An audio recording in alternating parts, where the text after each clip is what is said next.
ते ज्योतिषशास्त्र, त्या ज्योतिषशास्त्राचा जो अभ्यास केला आणि शास्त्रशुद्ध पद्धतीने त्याचं लिखाण करण्यात आलं, तसे हे आपले मोरेश्वर मराठे सर भृगुनाडी नंदीनाडी या विषयावर त्यांनी सुरेख पुस्तक लिहिलं.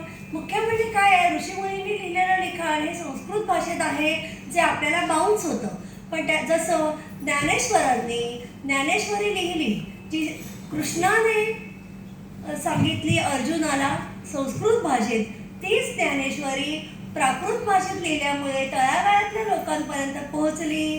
तसंच आता आपल्यासारख्या सामान्य मराठी माणसांपर्यंत पोहोचण्याचा प्रयत्न भृगुनाडी नंदीनाडी लिखाण करणारे आपले हे नवोदित लेखक मोरेश्वर मराठे यांना मी विनंती करते की त्यांनी व्यासपीठावर यावं आणि सुरेख स्माईल देऊन छान संभाषण करावं.